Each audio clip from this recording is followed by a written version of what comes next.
Welcome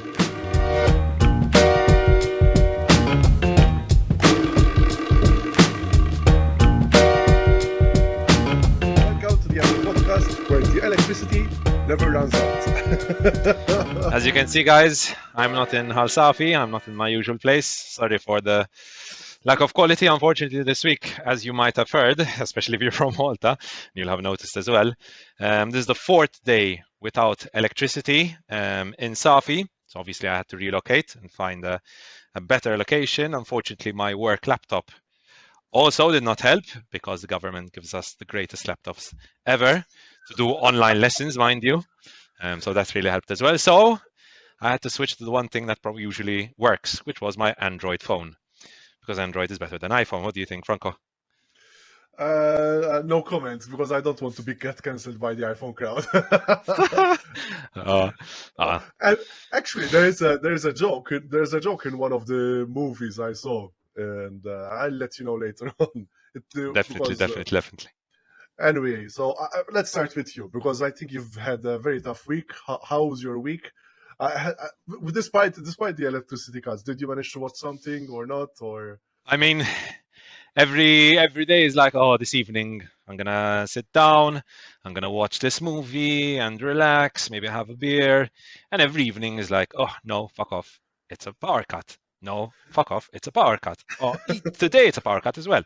And today was also a power cut. So like I have watched stuff. I watched a few episodes here and there of the Clone Wars. I've actually been rewatching the Clone Wars on Disney Plus. I don't know if you've ever watched it, Franco, the animated series. No, I've never watched it. Plus, okay, so you went with it immediately. Okay, so for all those climate change deniers, fuck you, fucking oil-bearing grifters. Jesus Christ! And if no, I mean, it's incredible how people still think no, nothing's changed. Oh, it's normal. Like we're not beating the 1.5 degrees Celsius limit that was set by the government. It's freaking hot, and Malta's never been this hot. Like even a Polish tourist was telling me, I've never expected Malta to be this hot.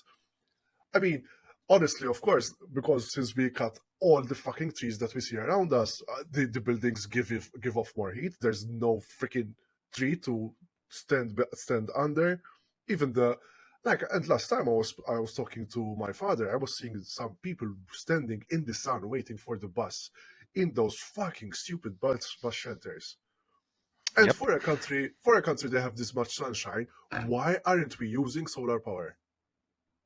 True. I always ask myself that question as well. Why aren't we using solar power?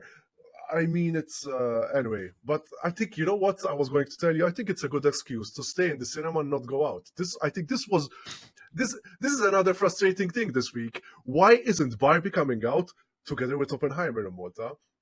That's such a bad business decision. And at least you spent 6 hours under in the AC in the cinema. In the AC, yeah. I'm very much looking forward to going to watch Barbie on Saturday. I'm going to watch it on Saturday. You're going to watch it on Friday, right? On Friday, because that's perks of working on a social media company. That's really great. Yeah, and otherwise I've been good. Frustrating week, power cuts. I'm luckily, or at least let me rub salt on your wound. I have been sleeping in the AC. Thank you, bro. Sponsored by my brother. What else? Otherwise, I had work, recorded some really good episodes. Please, guys, do check out Dark Histories. Sorry for the shameless plug, but I think we're proud of this. Really, when TikTok sometimes can be very useful. We're doing this series with my company called Dark Histories, Malta's Dark Histories, and some really interesting stories. I have to mention, obviously, Mario Cacciatolo. I will plug him because he's such a great storyteller. He knows many interesting stories, and we filmed 3 more episodes, and I will work on them soon enough, and you can see them on our TikTok on Site 6 Malta, basically. Otherwise, what else I've been up to? Yeah, I've been getting back to watching movies. Watched Mission Impossible, The Blackening, Brooklyn 45. Brooklyn 45. I was seeing some good reviews online, and I checked it out. It was quite good. I also started The Bear season 2. Very different, a complete change of pace. I was noticing, and I think I have to be really like I have to not to watch it during work week because I wouldn't concentrate. I'd rather watch a whole movie and that's it, because I really want to binge it right now. Because Okay. I want to feel the anxiety again, like I felt with this first season. But it's already starting off with bombing and the filming, and lest we forget, let's remind ourselves to that one of the Bear writers initiated the strike, Indeed. O'Keefe, right? As I'm not Yeah. mistaken. Yep. Yeah. And speaking of which, I think we should start our program. By the way, I went on a date last week, Okay. and this is what it was with my longtime partner, and I finally popped the question, and I went down to my knee and I asked her, "What is the Ad Lib Podcast all about?" And now I'm single again. Single. And now you're single again, and you deserve it, to be honest. For asking that. True story, true story. So, since Frank obviously, Franco's long-term partner wants to know as well, I wonder, do they want to know? I don't think they want to know anymore. What is the Ad Lib Podcast all about? It's all about movies, all about series, all about video games. You know what? We haven't talked about video games in a really long time. Shame on us. No, shame on me, not shame on you, because you're not a gamer. I mean, I am. Not that. I mean, have there been any good games except for Diablo 4, or except for good games? No. Apparently, but Jedi news there has Survivor. been. There have been. There was the big Activision Blizzard news, which was acquired by Microsoft. That's big news. Didn't the SEC stop it? They didn't. No. They won the case. Microsoft won the case. So now Activision Blizzard are owned by Microsoft. In fact, the first thing they did was they opened the servers for the old Call of Duty games on Xbox. And right now, you have millions and millions of people playing the old Call of Duties like Black Ops 1 and so on. Millions of people playing the old Call of Duties. Show you, number one, how bad the new Call of Duty is, because if you've got all these millions of people playing the old Call of Duties. And these are just on Xbox. Imagine if you could do the same on PlayStation and on PC. On PC, they are available, but unfortunately, the servers are filled with hackers. If you log into one of the PC lobbies on the old Call of Duties, everything, you lose all your personal details, all your bank details, your internet is hacked, everything. You lose everything, basically. So it's unplayable on PC. But this is just on Xbox, mind you. So it's a big deal. It's a big deal, and it's going to have long-term ramifications on the gaming industry as well. I'm not feeling very confident with as far as these when there's these what do they mergers, right? These mergers are really not good news, guys. Especially, I think I don't know if it's similar to the film industry. We have insiders who tell us that the mergers have been really taxing on them. Hopefully, they should be on the podcast soon enough as well to speak about it. I don't know. I mean, Microsoft and Activision Blizzard. Activision Blizzard, yes, because Blizzard were bought by Activision, and now they're all under Microsoft. Blizzard. Wait, Diablo Blizzard, check. Exactly. Oh, I mean, you've got two. I mean, Blizzard makes some of the biggest games on PC. You've got Diablo, World of Warcraft, and all those like. What was the game we talked about last time? Overwatch and Overwatch 2. all these Hearthstone, all these big games, and plus Activision have very big games like obviously Call of Duty, which is one Call of of the biggest Duty. games in the world. Like Modern Warfare 2, the last Call of Duty game, broke all the records basically for games Okay. purchase. So yeah, we're talking about a very big merge. And then obviously it's going into the hands of Microsoft, who again are a massive company, not just for games, but especially for games with Xbox, Halo, and all the products in their hand. But because this suddenly turned into a gaming podcast, but that's just an interesting piece of news that happened quite recently, actually, in the past few weeks, past couple of weeks, and I think it was interesting to talk about. But I think, Franco, shall we talk about the elephant in the room? We'll get the Which is obviously. don't call Joe an elephant, you fucking bastard. True, because we haven't mentioned why Joe isn't Yeah, here. exactly. Joe isn't here. Joe actually he's working. Joe is actually working. He's filming for his team. That's what filmmakers do, and I hope he's doing well enough. He definitely has electricity, as far as we heard. Scotland never had the power cut since he's been there. Joe, come back. Maybe we don't have a power cut then. Maybe. Maybe it's Joe. Joe is the problem. Yeah, It's the fact that Joe isn't here. Joe, Miriam Dalli's lucky charm, basically. Anyway, Joe, we love you. Hope we get back to the trio, the usual trio, the holy trinity Exactly. of movie reviewers. Exactly. Franco, shall we go through the trailers really quickly?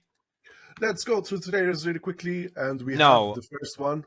For our viewers and listeners, what I'm going to do, because obviously through my mobile it's a little hard to share screens, I will be putting on an image for every piece of news and every trailer we talk about. Anyways, the trailers, we had to stop showing them because unfortunately Netflix got pissed off that we were shitting on a lot of their products, and so they decided to completely block one of our videos. So after that, obviously, we had to stop showing them. So I'll just show an image. I think basically this whole 4-day power cut is a Netflix marketing stunt, so that we watch Bird Box, so that we experience the feeling of being in darkness as well, not being able to see each other at night. And do you think it's a coincidence that it's all happening in Safi? I think not. I think not. Actually, now that you mentioned that, I told you, Franco, the one positive thing that came out of all these power cuts is I didn't watch Bird Box Barcelona, because apparently it's horrific. Apparently it's really bad. Oh my god, the reviews are out, because I haven't. Yes. I saw some of the reviews. They were quite harsh, really bad. But shall we get into the trailer? Sorry, talking about Netflix. The first trailer I would like to talk about is a trailer for The Witcher Season 3 Volume 2, because Season 3 was split up into two parts, Volume 1 and Volume 2. Volume 1 came out in the end of June, I believe. Was it the end of June? Yeah, end of June. And what happened, Franco? Just going to get hydrated. Keep talking. Okay, yeah, I'll continue. All right, Franco. So Season 1 came out in the end of June, I believe. And Part 2 of Season 3 comes out on July 27th. And this week we got the trailer for Volume 2. So if you haven't watched, first of all, if you haven't watched Season 1 and Season 2 of The Witcher, obviously you might not be interested in this, so you can continue listening. But if you have watched Seasons 1 and Season 2 of The Witcher, but you haven't caught up to Volume 1, please skip the video for around 2, 3, 4 minutes, skip the podcast for around 3, 4 minutes, whilst I talk about Volume 1. First of all, the trailer for Volume 2 came out, and I'll be putting up an image on the screen now during the editing. But what about Volume 1? What did I think about Volume 1? I thought Volume 1 was fine. It's been getting a lot of hate. Again, I understand the whole Geralt hate, the whole Henry Cavill hate. It's a big problem, losing probably the best thing about this whole series, which is Henry Cavill, is going to be a big blow for this series. I don't know if I'm interested in watching Season 4 without Henry Cavill, I might give Liam Hemsworth a chance. I don't think I've ever watched him in anything. If I might have watched him, he was in a bit part role. But overall, as a season so far, I thought season 3 was probably the best season so far. Problems include some CGI, which looks a little janky. Some of the creatures look a little off, probably budgetary problems. But as a storyline overall, I believe from what I've read from the book so far, it is the most lore accurate, to be honest with you. Again, Henry Cavill is excellent. Henry Cavill is really, really, really good. And the same thing with Freya Allen and Anya Chalotra, who are also very, very good.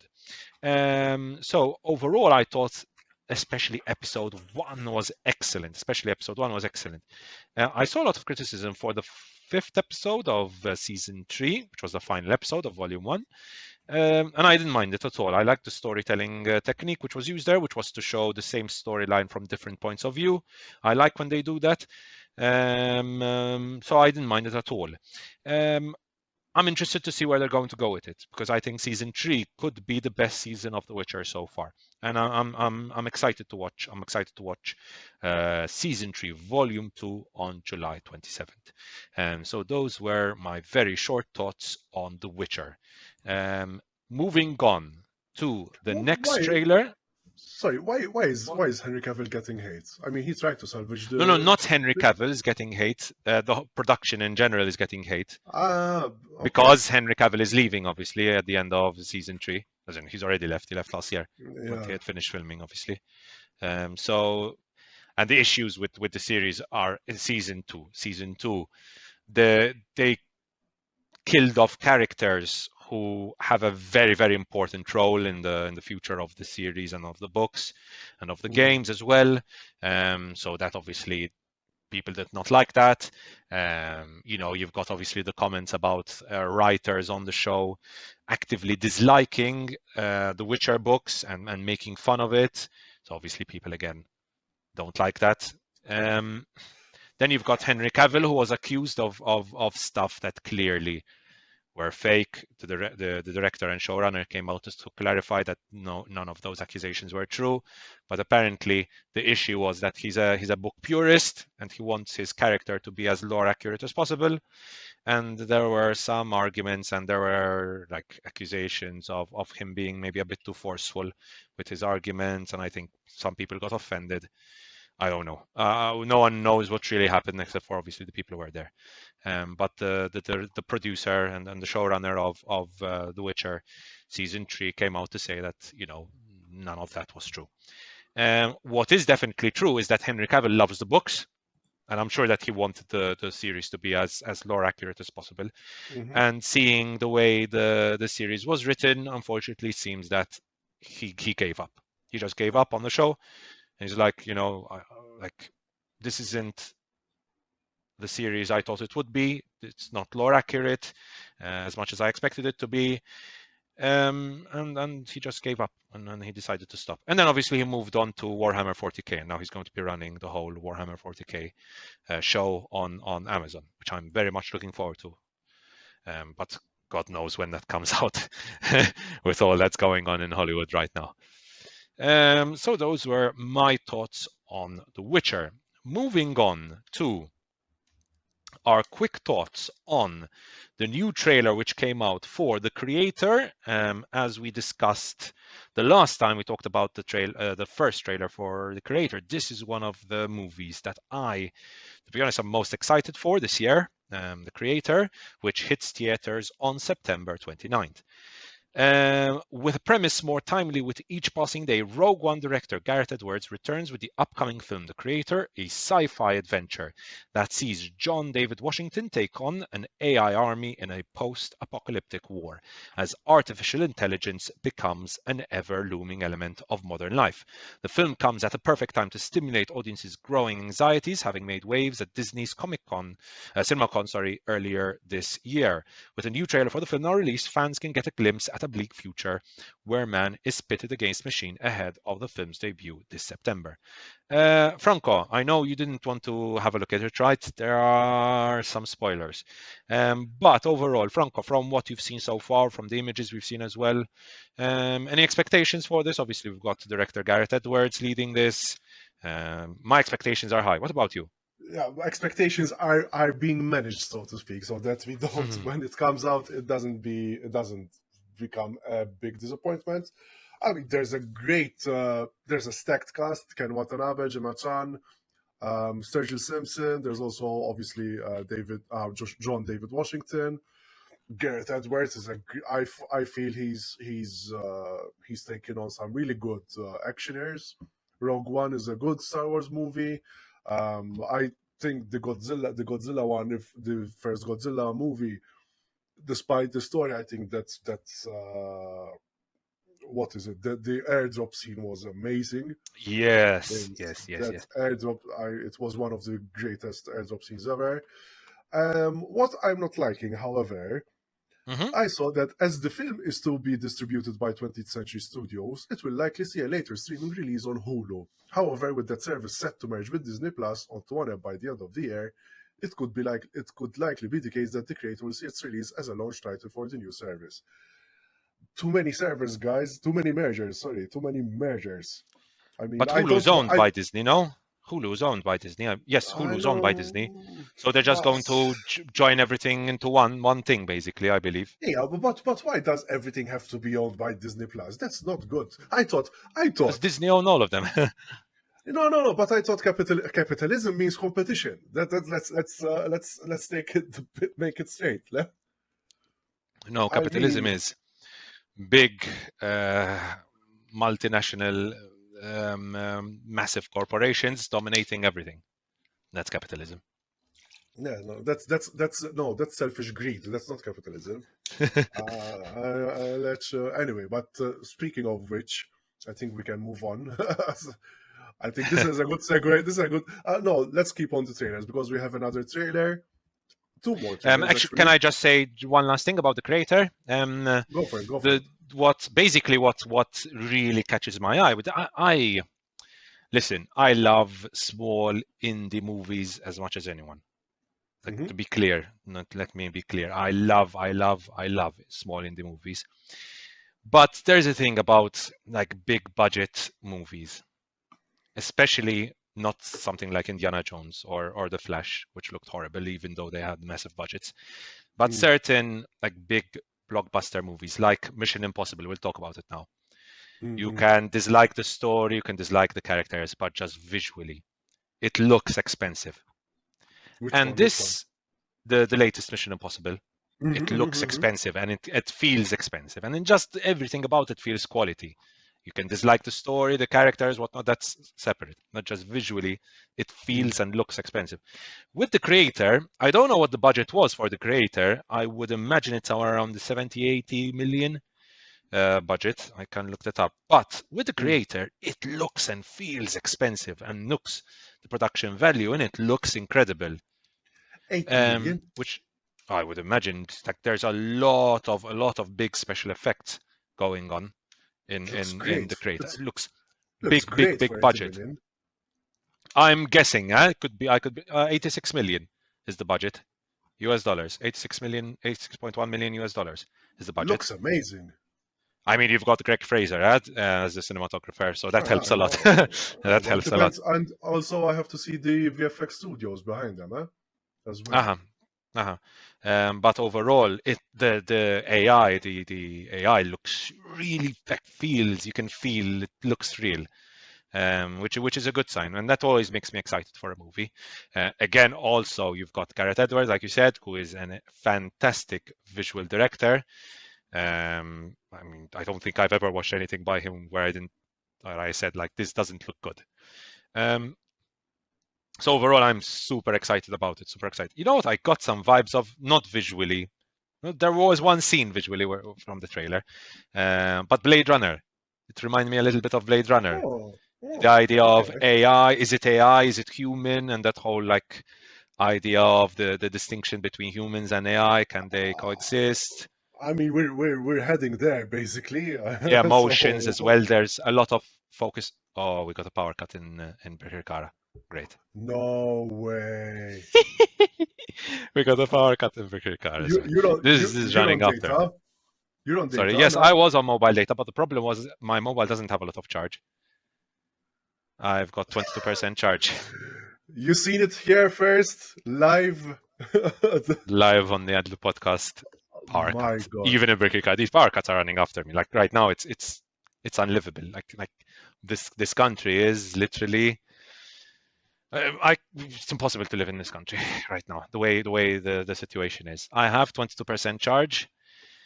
You know what I can do though? I can get a USB cable and connect it to my laptop. For the listeners, so right now we're seeing.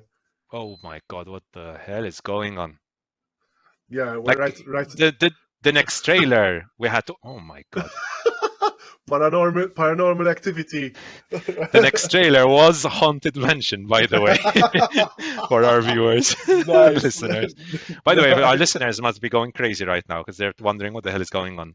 Well, basically, So let me explain. Basically, explain, we're Franco, seeing what's going on because we're seeing flashes of light coming in and out. Okay, now there's light. So basically, there's power cuts and whatnot.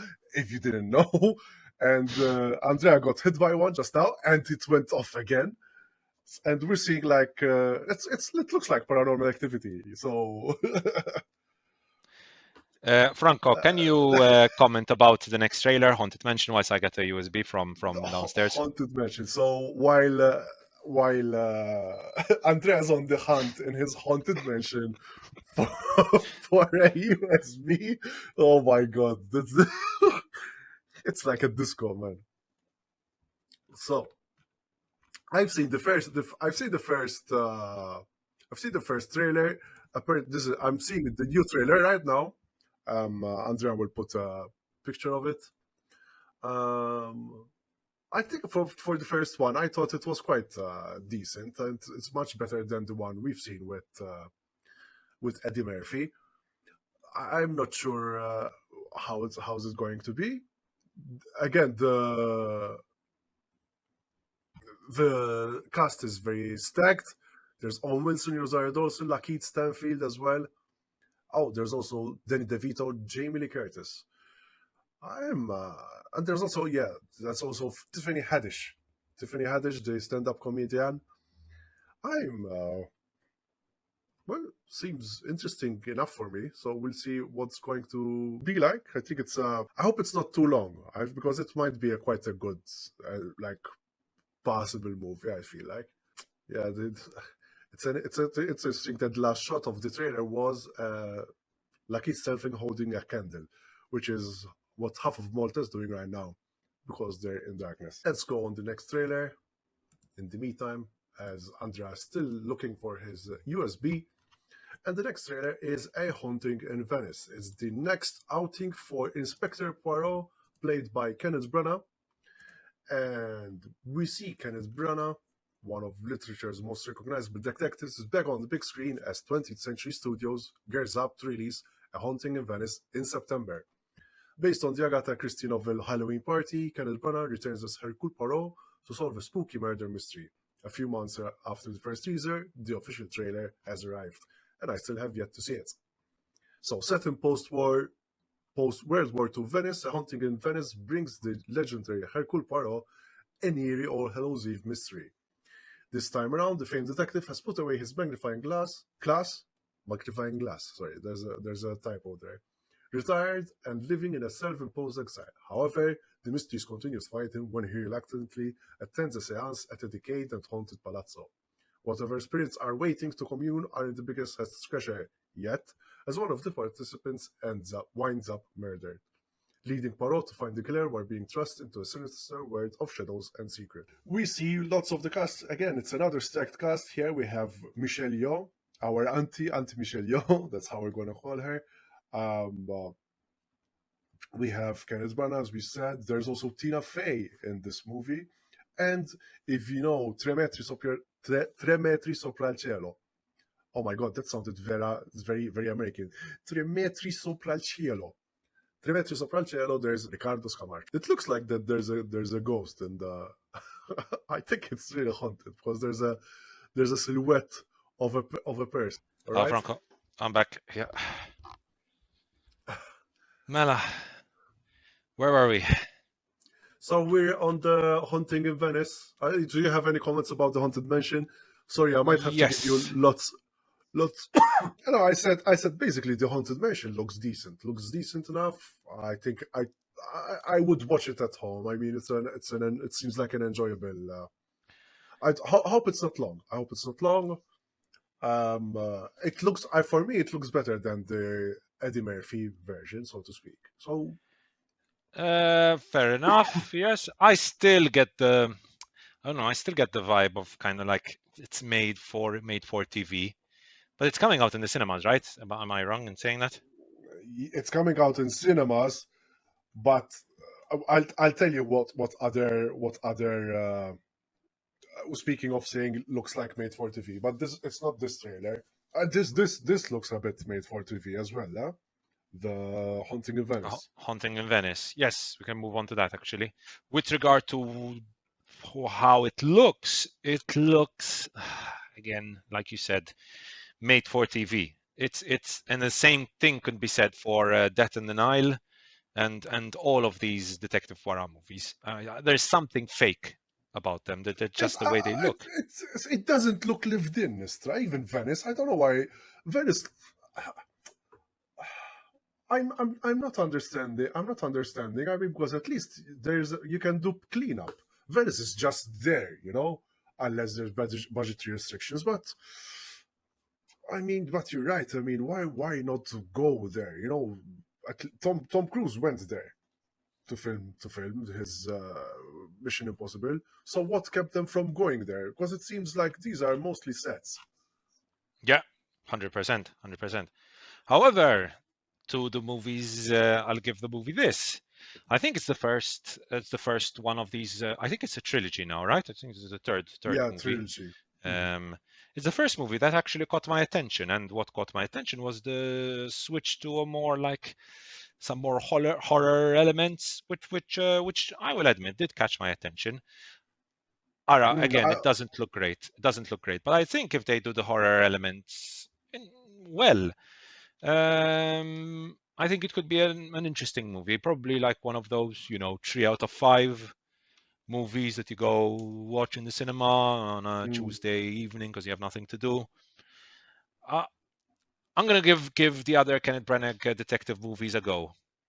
I think I haven't seen them as well, but like I said, I feel like I think we should do a bit of this exercise because I feel like it's going to be like lukewarm reception. Not bad, not good, nothing memorable. It's like a good thriller detective. I mean, exactly. Agatha Christie is a great writer. So there's that. I think but the movie adaptations, have there been any great Agatha Christie adaptations so far? Maybe back in the day, by I think 60s. This is a good one to research. And if I'm not mistaken, she also has a good mystery about her. I think she I forgot how they what happened to Agatha Christie. If I'm not, I don't know if her husband or her, like her husband disappeared in thin air. Ooh. I mean, if it's going to happen to someone, it has to happen to Agatha Christie, right? Okay, so here it is. In 1926, the celebrated detective novelist Agatha Christie disappeared for 11 days. Late on a cold December evening, she kissed her sleeping daughter goodbye and left her substantial home in Sunningdale, Berkshire. Now there's a movie over there. To anyone who's to any sorry to any producers listening, dude, this is really spooky. I cannot see you speak whatsoever. What? Okay, no, there's a huge delay right now. Oh my god. So yes, there used to be There's a Hercule Poirot that was done by Rowan Atkinson. It was a series for BBC. And there was also Peter Ustinov. In fact, it's very highly rated here. There's Evil Under the Sun. It's 92% on Rotten Tomatoes. Okay. If I remember, there was more, if I'm not mistaken. Who I'm seeing a whole list. John Malkovich. That on the Nile Alfred was done as well. Alfred Molina, Murder on the Orient Express. So it's been done a lot. It's been done a lot. I've never been a big fan of these movies. Like, I'm gonna be honest with you. Never sat down and was like, you know what I should do? I should watch one of those Agatha Christie adaptations. I mean, the original Murder on the Orient Express. There's a great. It's, oh my god! And it's directed. One of them is directed by Sidney Lumet. Mm-hmm. So, and there's Albert Finney, Ingrid Bergman, Lauren Bacall, Sean Connery, Martin Balsam, Vanessa Redgrave. That's the one I'm looking at right now. I checked that out for sure. That's a really good cast. It's a very good cast. So maybe one of those movies I should actually say, let me sit down and watch this. I mean, these ones, I was like, again, I don't know why. I mean, Sidney Lumet, come on. Is not a director to be joked with. No. But shall we move on to the last trailer, Franco? I don't know. Did you talk about Gran Turismo? We didn't talk about Gran Turismo yet, and so let's get into it. And you were saying for things looking like made for TV, this looks really made for TV. Yes. Oh my god. This is a video game adaptation. It's kind of based on a real story. So when the trailer ends, you'll see based on a true story. Now, obviously, not based at all.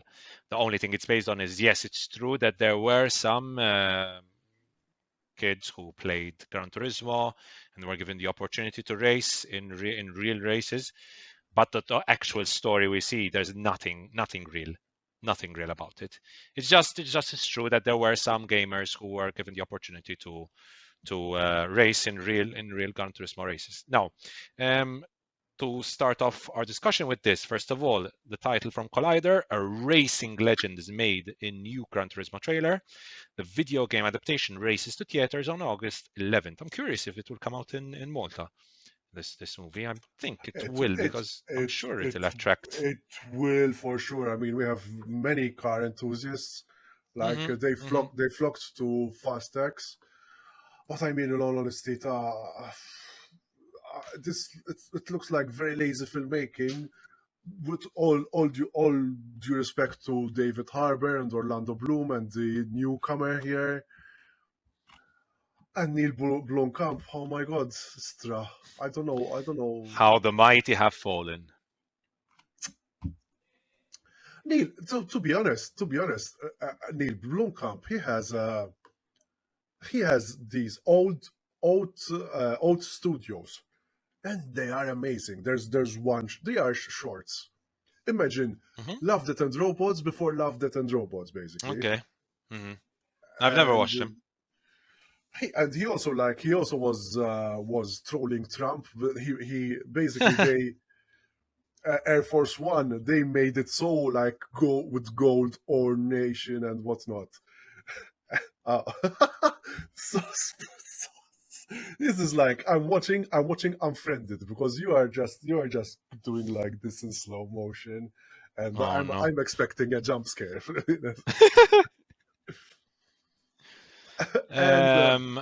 Yeah, you were saying? No, but for example, he basically they added digitally gold decorations and swimming pool on Air Force One and whatnot, and they look fantastic. I mean, and this for someone who's been doing this kind of stuff, it doesn't even the coloring somehow doesn't look. Yes, the coloring, and even the racing. Did you notice the racing? Yeah, with the it's too gamey, yeah. It's too gamey, and I understand that might be the vibe they're going for here, but it just doesn't work. Have you watched Ford v Ferrari, Franco? Not yet. That's But a movie which really showcases the intensity of car racing really well. Beautifully directed. Beautifully directed. But just the way it puts you into the car, and you can feel. But again, that also feels very real, like we were saying before. It feels lived in. The cars feel, and they were real cars. None of it was I mean, there were some elements of CGI here, and they're obviously just the car racing in itself was excellently portrayed. Unfortunately, if you're having a look at the Gran Turismo trailer with us, you can tell that there's no intensity, no power behind the racing. It just feels fake, very video gamey. Which is a big pity coming from the person who directed District 9, which is, as a movie, District 9 remains one of my personal favorite sci-fi movies ever made. And the world in District 9 and the aliens just feel very real. The visuals in it are great. So I don't understand what has happened to this director, the downfall this man has had since directing District 9. Let's hope it is his Shyamalan arc, basically. Another thing which I really disliked about this trailer. All right, Franco. Still alive? Yeah, still alive. Another thing I really disliked about this trailer was, for some reason, they keep on scrawny gamer kids, and it feels like a boomer wrote the script for this movie.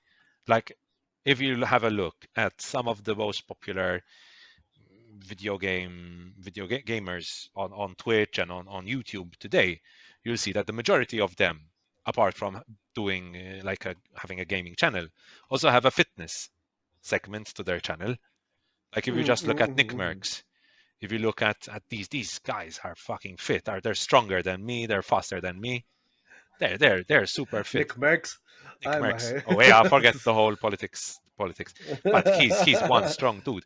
A lot of it's the old image of the scrawny gamer kid today does not exist anymore. It's a very awkward stereotype to put into a movie, which is adapting a video game. So I don't know. I didn't like that much. But maybe it's just what is shown in the trailer, and maybe in the movie, there's just a small part of it, and then we actually see, But it does feel like it was written by a boomer, someone who has no idea what are video games, and he's like, "Oh, scrawny video gamers, haha." I don't know. I didn't like that.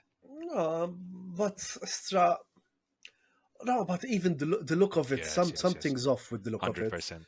Something's.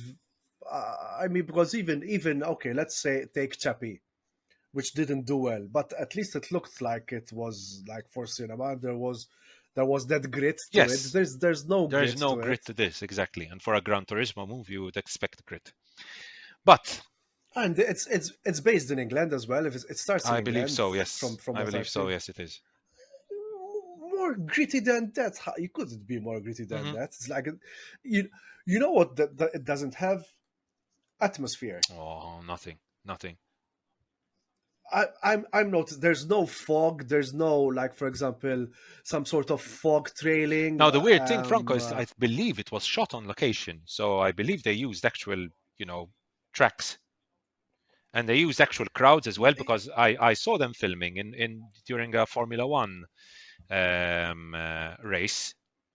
No, that's another thing. That's Brad Pitt, and that's called Apex. That's the Brad Pitt one. Oh yes, all right. That's the Brad Pitt one. I was like, why are they using Formula One crowds for a Gran Turismo? Oh, so that's okay. No, that's not Gran Turismo. That's the better racing movie. That was with Javier Bardem as the team owner as well. Yes. So that's the better racing movie. Okay, all right. We'll see. But we'll see. We can't judge before we watch the movies, obviously. No, but it's the one shot that I would say, now to be fair, the one shot that looks really interesting was him when he's on the seat, and then everything comes around him. I mean, that's classic old studios. There. That's when I watched it, that I was like, yes, this scene actually looks cool, like something not unique, but kind of unique for movies. Let's put it that way. So I will agree that's the only scene I was like, That caught my interest. This movie lacks, somehow it looks like it lacks contrast. And even the crash looks fake as But fuck. the crash. There the even the I'm noticing even sorry Strat corridor crew, another shout out, but I'm noticing even the the smoke looks fake, you know, when you burn tires and whatnot. Yeah. Have you ever seen a gymkhana? I don't think so. No. The gymkhana, I mean, to if you want to like great filmmaking and exciting like race car Hmm. driving, gymkhana, and he does a 360 with the tires burning away. اللهوة you know how much smoke that Hmm. comes out. Hmm. I'm feeling, it's not me shitting, but I'm feeling more shame than just even David Harbour has got such a lovable charisma around him. Orlando Bloom is also not a talent to waste. Hmm. Agreed. But we'll see. When it comes, I, I'm actually quite interested in watching it. I mean, if it comes out in cinemas, I think I'll go watch it in the cinema. with this But coloring, this coloring is there's so no dull, dull, there's boring. no contrast. There's no Mm, contrast. dull and boring. It's like the latest Call of Duty game, Modern Warfare 2. No colors, like everything's grey. And Mansam, I think we spent enough time talking about Gran I Turismo. know.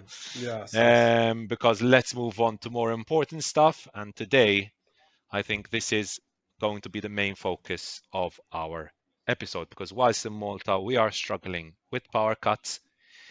Right now in America, specifically in Los Angeles, Hollywood, we've got the big strike. The Writers Guild have already been on strike. Now, I believe it's been 2 months, right? That the Writers Guild has been on strike. Around two Yeah, months. I think so. Around 2 months now for sure. Now, I found this article on Variety. Now, again, Franco, we discussed this before we started recording. Hmm. There have been some criticisms from people from SAG about the approach Variety take with regard to union movements. No, as I don't know. No, deadline for sure Deadline, yeah, deadline. takes a very bad Yeah, yeah, approach. yeah. Uh, just a second, sorry. However, when I had a look at this article, I thought it was a fantastic summary of pretty much everything that's been going on. I'll put the link of this article in the comment section below, or in the description below, actually, description below. So if people want to read the whole thing, they can. I'm going to try and skim through it. I'll mention the most important parts, but please read the whole article. It's very interesting and it will give you a lot of information and basically update you to basically where we are today. So the title of this article is Showstopper Strikes Plunge Hollywood into Chaos with Pricey Movie Delays, Pay Battles, and AI Anxiety. It was a typical day on the set of Gladiator 2 in Malta. British director Ridley Scott was orchestrating a complex sequence featuring the film's star Paul Mescal and several hundred extras, all of it unfolding inside a replica of the Colosseum. They were more than halfway through the arduous 3-month production of the film that marked the long-awaited sequel to Scott's 2000 Oscar Best Picture winner, when on July 13th at high noon, Scott called cut. Quickly, word began to spread that half a world away, talks between SAG-AFTRA and the major studios and streaming services had collapsed. Given that the cast and crew of the action epic had been living in a bubble, the prospect of a strike had seemed remote, but it didn't take long for the grim reality to sink in. Within hours, Scott and his producers had sent a note to the crew saying that production was shutting down. First of all, Franco, I don't know if you have any friends who are working on Gladiator 2. Maybe you heard any stories from them? Um, uh, Nothing much. To be honest, if I wanted to make a comment. This is one. Now let's start from this thing. It's understandable that it's a frustrating situation. People took leave to work into this movie. In Malta, you're not full time. a film worker, you have to take leave from other work, and like some people apparently also miss the holiday to take this opportunity to be in this big production. If anything, from a local perspective, it goes on to show that we lack a concrete plan. Because if we really had a local industry, the local team that was working in Gladiator 2 and other productions we don't know of in Malta could have fallen back towards the local industry. But since we have really geniuses working, taking care of our film commission, of our film commission, and very heading towards such great expectations, we don't have that now. So these guys are now without work. They said they're going to support them. We don't know how they're going to support them. The JR Workers Union are also going to support them. And there's also some, I've heard some, I want to say they're rumors that they're not really nice about the current thing about unionization in Malta. And secondly, this I've been really today I've been crackling because I've heard of another story. I cannot make it public yet before the person makes it public yet. Of another of the usual late payments. Now more than ever, especially from a creator like me, we need to fucking unionize. I don't care. Honestly, we should start. I'm really thinking of putting myself out there and say, fuck it. I cannot be afraid of being blacklisted, of not doing work, and not being able to pay, and still not being able to pay my bills at this current situation. It's ridiculous now. And I think it's high time that we really start to respect ourselves. There's a good, again, sometimes I do shit on the community, but it's a bit of tough love because we have great potential. The talent is becoming even better. And this country seems to be stuck in old thinking, or everything is cosmetic. As long as we have stars in Malta, that's all good. It's all about tourism. That's a fucking insane thing. Someone said there was, I think it was on. I didn't read the article. I'm judging off from the headline, so just to make it clear. But the headline said, "Shooting films in Malta is good for tourism." No, it's not that main aim. People need fucking work, and their work is filmmaking. Now, back to the strikes. This is needed, and apparently it's also starting to have an avalanche because UPS workers are striking, like hotel workers are striking as well, and they do have because Bob Iger said, "Oh, think about the janitors that cannot be working." Like, dude, the janitors are not even getting a decent pay to begin with. So what the fuck are you talking about? They're trying to do this divide and conquer tactic as per usual. Why they're enjoying summer camp for billionaires, as this article also points out. I mean, also remember that one producer, which apparently it seems like it's Bob Iger himself, said, let it. What did he say? So what Bob Iger said, I believe it was that he finds these their demands unrealistic, which Jesus. No, but did you hear the homeless one? We're gonna keep it going until they're homeless. That was an unnamed CEO, I believe, an unnamed person. No, but judging from Ron Perlman said, the original Hellboy, and also Sons of Anarchy. They know who it is. Because he said, you wish that families serve while you're making $27 fucking million. Well, sorry, you wish that families starve while you're making $27 fucking million a year for creating nothing. I think they know 27 million is what Bob Iger is going to make this year. Yeah, exactly. So again, we don't know if this is the same guy, but the arrows are pointing that way. No, and always remember. I think your best go-to guys. We mentioned him, Hasanabi.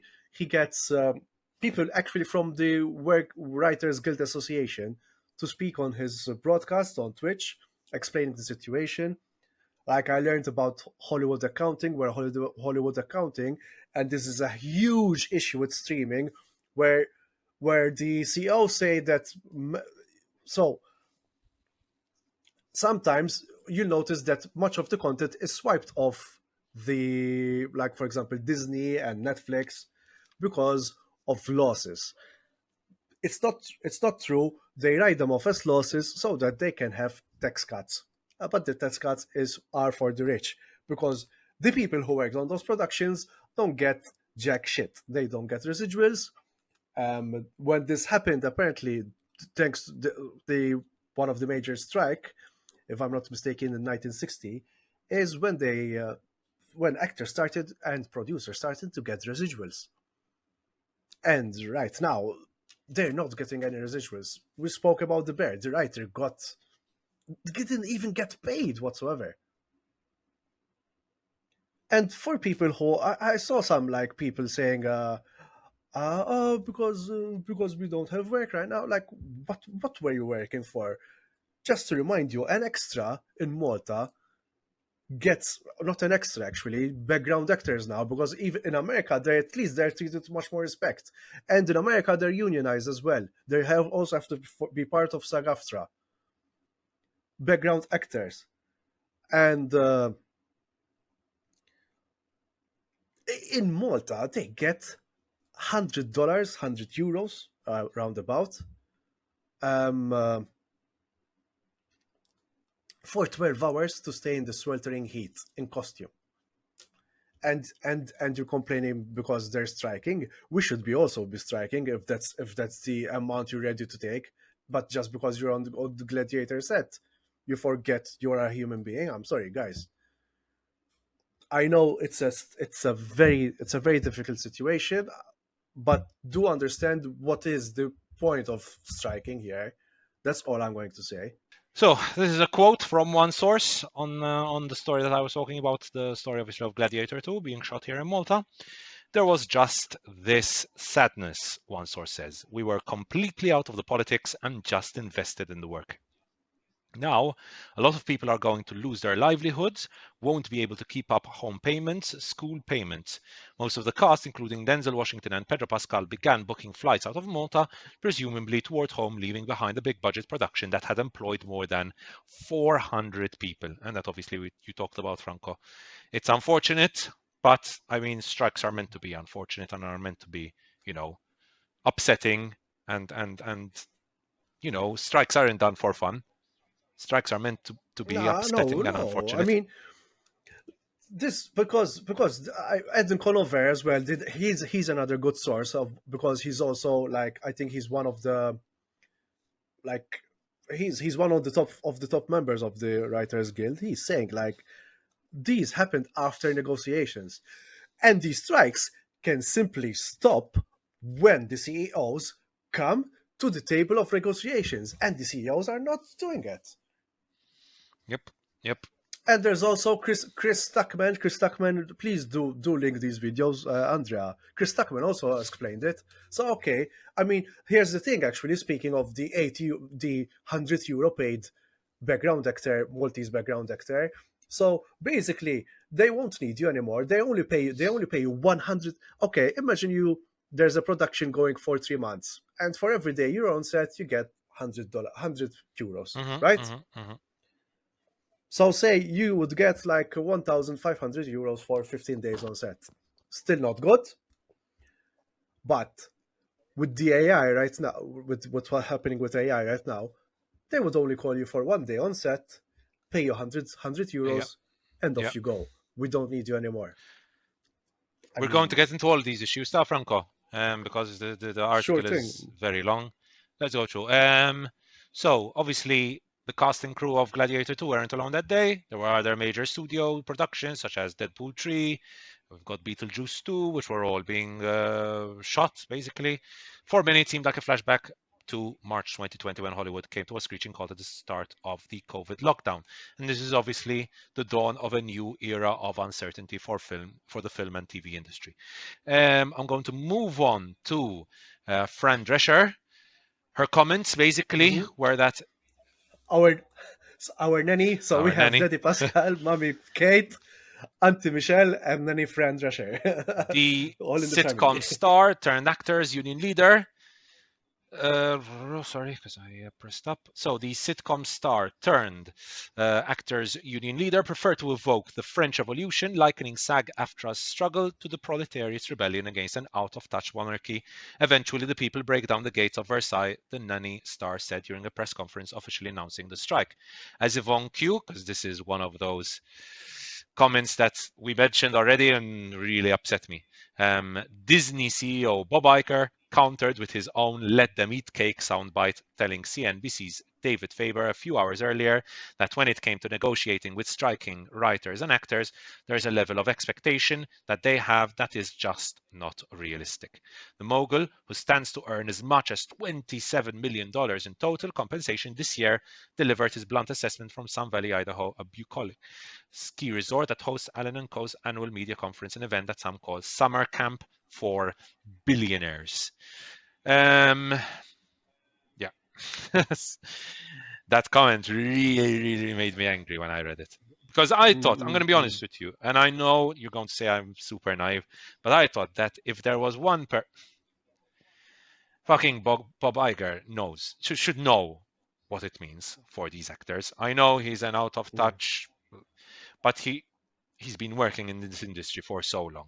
How are you this out of touch? I don't get it. I really don't get it. And I thought he was a man with common sense, Bob Iger, but seems I was wrong. No. Anything you want to add about that part, Franco? No, but then again, even for Fran Drescher got flagged because she was at an event, but she was an event before the strike started. She had a contract to respect. If the timing could have been. But then I know it's the whole contract and everything. but You're in the but middle of then like the again, most important week, and you're in Italy, and maybe don't take selfies with Kim Kardashian. Kim Kardashian, the girl who says get up on your ass and work because that's where I got I there. think Fuck no, you didn't, Kim K. I think please. that's But- the issue was more that taking selfies and in this like Uber with all these Uber rich people. Look, but here's the thing. Here's the thing, though, Andrea. Here's another good thing. Like, who's supposed to speak? Us? Nobody's about the stuff. We're just helping. But okay, I'm going to speak to Bob Iger. Who the fuck are you? No, true. No, I think it's more because then what you're doing, Fran Drescher is she's in the center, right, of all of this. Then you're giving opportunities to the more conservative, to the more right-wing media to create stories, which obviously this whole Fran Drescher controversy with her being in Italy is, just a tiny speck of importance to the whole story. But you're giving them the CEOs who control the media, basically, Bob Iger and David Zaslav, they control the media in America. You're giving them the opportunity to create a mountain out of a molehill, basically.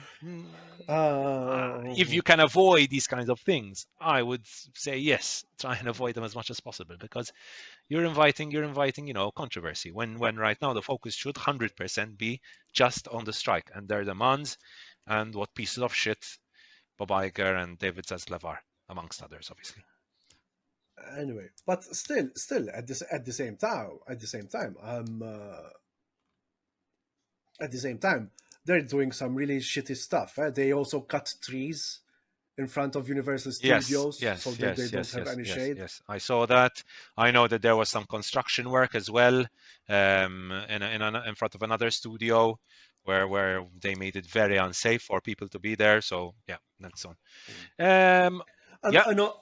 Honestly, this is really both sides seem dug in. I'm sorry, this is not a both sides thing. For fuck's sake, No, how the fuck can you both sides you this, can never both Ostia? sides this. I always try to both sides issues a little bit, because I try to avoid being too emotional and being too, because I have my views, but sometimes I'm like, let me try and see it from the other side. There's no other side here. There's no other side here. In this particular issue, there's just no other issue. There's no other like side. Hmm. Moving on, we had the whole Ron Perlman video, which I found very entertaining. Unfortunately, it's been deleted now. But to quote Ron Perlman, the motherfucker who said, we're going to keep this thing going until people start losing their houses and their apartments. We know who said that and where he fucking lives. You wish that families starve while you're making $27 million a year for creating nothing. Be careful, motherfucker. Be really careful. That's obviously quoting Ron Perlman. Please note, those aren't my words. Which obviously the video was later on deleted from Perlman's Twitter, but obviously it's gone by now. It's gone completely viral. Yeah. No, I think we should move on because there's a really interesting article. You were right, and I'm skimming through it. But here's the onus of the situation here. And how there's no both sides to this issue, and you're I think seeing it from what you're saying. Yes, the optics don't look good of Fran Drescher taking a selfie with Kim Kardashian, but that notwithstanding, this is take Chet Dorek, a veteran actor who was picketing outside Amazon Studios complex in Culver City on July 14th. This is the onus of the strikes here. He says the launch of streaming networks like Max and Paramount Plus mean that more roles are being cast.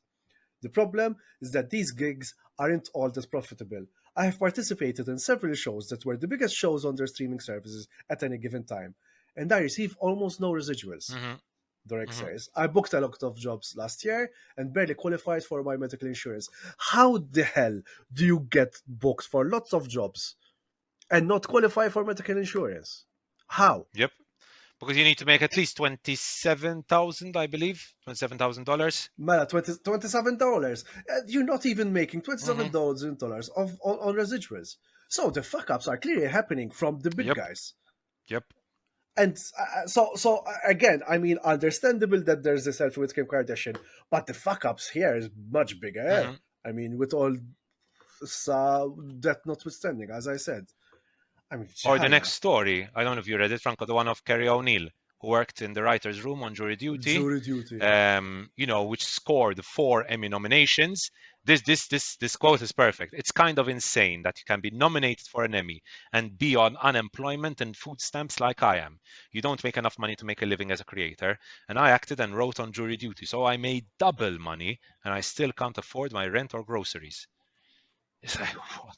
It's But then you've got this and this. But the entertainment companies that took the plunge into streaming insist that they are struggling too. They're struggling, huh? The box office hasn't recaptured its pre-pandemic stride, with ticket sales down more than 20% from where they were in 2019. In a telling bellwether, Mission Impossible Dead Reckoning Part 1 opened to $80 million in its first 5 days, falling short of projections. Apart from obviously the other debacles like The Flash and Indiana Jones and the Dial of Destiny. Crimea River. But if you're spending 350 billion on Dial of Destiny, I'm sorry, that's the problem is with the producers, not with the actors and the writers. Yeah, exactly, and again, Hollywood accounting. Please look up some videos on this, guys. Much of the losses are written off because, we had meal over because they start now. When you get the amount of box office, much of that money starts being cut off. For example, because we had a meal at that time with the producer, and then there was the hotel room that we had to be paid, and then what else? So they start to find way to touch up the accounts. Again, we're not the best people to explain this. There was a great video on Hollywood accounting on YouTube. We may link it to you. Check it out, guys. And I think we've spoken enough about this stuff. And I think it's high. It's also high time that Malta starts listening to the bells as Mhm. well. Can we segue to one of the latest fuck ups of the Malta Film Yes, I'll Commission? put the obviously I can't put the whole video, but I'll put the screenshot of the post on Instagram. So Explain, Franco. Go ahead. first things first. First things first, the Malta Film Commission still hasn't changed this picture from since they were hacked. I don't know when they're going to get onto it. It's still hacked. There's still the profile. It's still with the profile picture. You can just go now on Facebook and see it. I love it. Okay, and secondly, so there was this video. They showed this video on Instagram where they're showing that they're training the educators, and the camera basically the shot enters into a room, and everyone's sitting on chairs, plastic chairs, no tables, and they're supposed to have their laptops.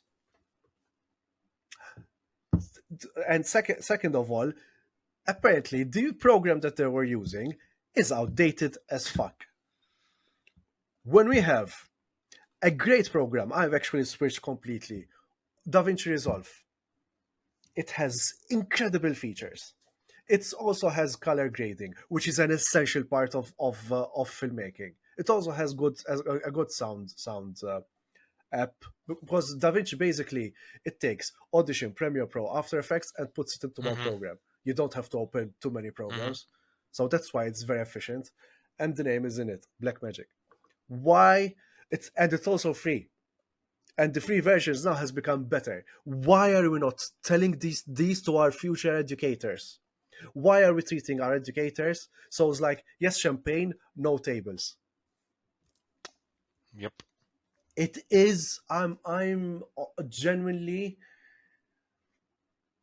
I don't understand. I don't understand. Maybe let's say I'm the ignorant one and I'm the stupid one here because I don't know. It's all about numbers. He said last time. Okay, because that's what people go to when they go back home from work, to numbers, not families. Yep. Anyway, check it out. Yeah. See if I'm right, because it's incredible. Plus, I was surprised that these educators are from Chicago. I don't know anything about it, Franco. And I saw it was Facet Chicago. They were the, but I didn't see and I know Facet Chicago. Apparently they have a really nice catalog. Anyway, Shall we move on to the next story, because this is another upsetting story. Very let's move upsetting on. story. And unfortunately, one of my favorite composers has been accused of sexual harassment. And here we're talking about Danny Elfman, who has been accused of sexual harassment by a female composer. And he agreed to pay $830K settlement, which doesn't look good. Musician denies all wrongdoings. But if he's denying all wrongdoings, why did he agree to pay $830K? Calling the claims vicious and wholly false allegations about sexual misconduct. Let's get into the story. So, prolific film and television composer Danny Elfman, known for creating The Simpsons theme song, music behind Nightmare Before Christmas, Men in Black, Spider-Man, Wednesday, he obviously made the Batman theme as well, is being sued for breach of contract for failing to make settlement payments due to allegations of sexual harassment. A new investigation in Rolling Stone claims that Elfman sexually harassed Nomi Abadi, who is a Grammy-nominated pianist and composer, in 2015 and 16. Now, trigger warning, by the way, guys, some of the stories I'm going to mention here are very upsetting. They upset me, to be honest with you. So if any of this, there are some very, very, very, graphic things here. So trigger warning, there, some horrible stuff are going to be mentioned. So Rolling Stone uncovers a police report that Abadi filed with the LAPD in November 2017, in which he alleges that Elfman exposed himself and masturbated in front of her multiple times. Rolling Stone states that the police report categorized the allegations as indecent exposure. Elfman denies all this, described their relationship as platonic, and the publication and he claimed that Abadi had attempted to pursue Elfman romantically and retaliated against him after he spurned her advances. Then there were accusations that Elfman is also alleged to have coerced Abadi into a nude photo shoot, stating it would be an artistic shoot, which he denies.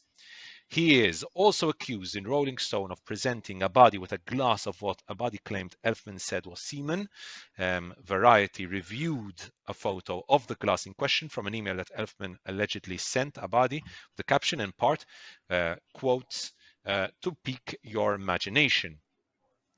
The representative for Elfman then claimed that he never claimed it was semen, that it was just a provocative tagline that was meant to be a joke, telling the publication that the substance was actually the moisturizing cream Cetaphil. And then we get into the whole Elfman saying that, how do I respond to such accusations? You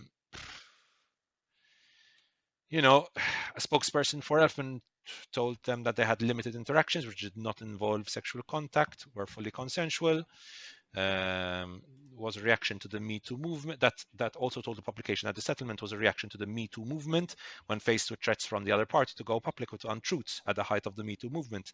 Elfman faced the impossible choice between settling and continuing his career and earning a living for his family, or decided to fight what at the time was an unwinnable battle to tell the truth. Danny chose his family. It is disappointing, but sadly not surprising that this baseless narrative would be revived now that the payments have stopped. Accusations alone should not and do not equate to guilt. Danny will defend himself. An attorney for Abadi said that Elfman has said that his relationship to Nomi Abadi was platonic and consensual. His account is as bizarre as his conduct towards her was years ago. It was not platonic, it was bizarre. Abadi, who did not speak to Rolling Stone for their investigation, had entered into a non-disclosure agreement with Elfman in July 2018, signing a settlement worth $830,000. That's pretty much the story. Franco, I hate reporting about this stuff, but it's a reality of the industry. These stories keep coming up. We are obviously going to talk about them because, you know, that's what we do here. I think I stick there. It's the same. It's the same reply whatsoever. Please, guys, do better. That's it. There's no more to say. I mean, it's good that these things come out. I'm sorry, guys, but we need to take account and responsibility.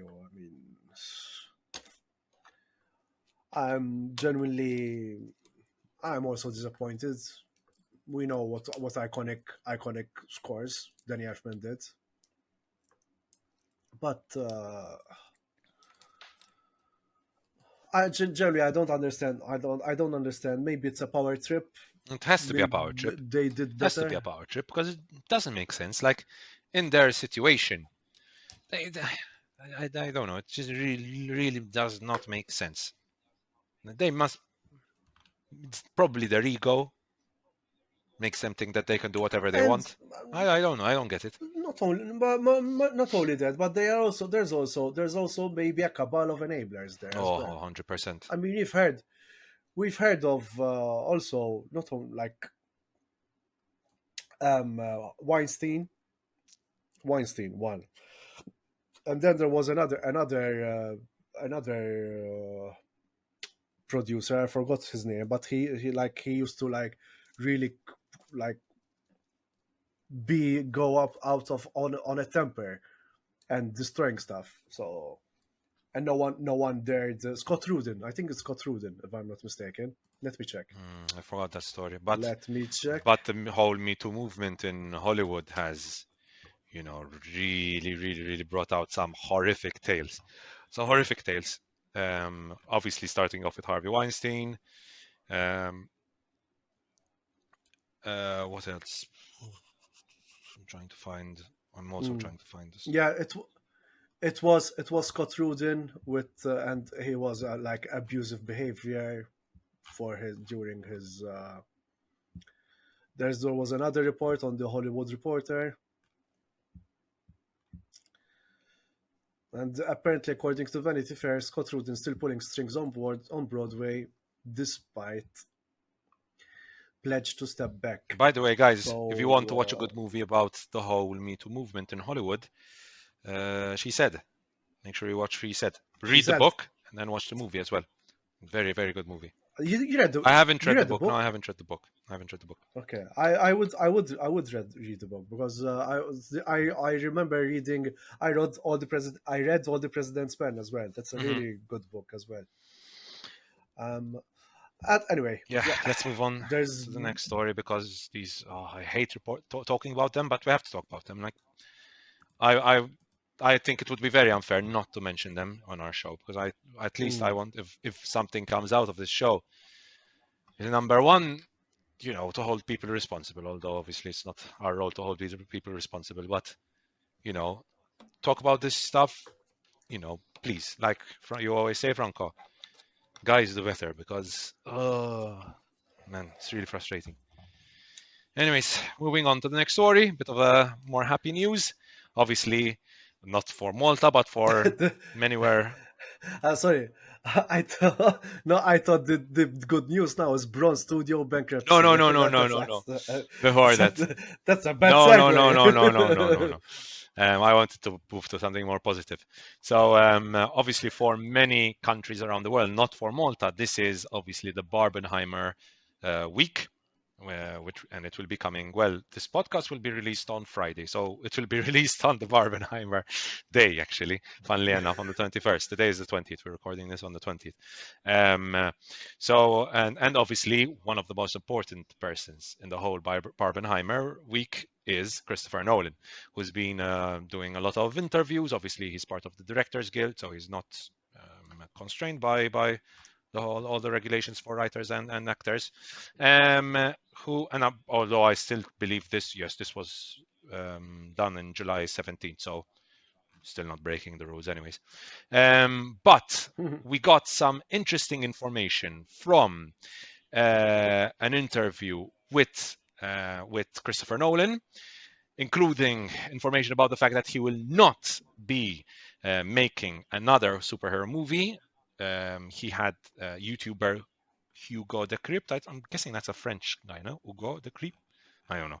Asked Nolan point blank if he would make another superhero movie, and Nolan bluntly answered no.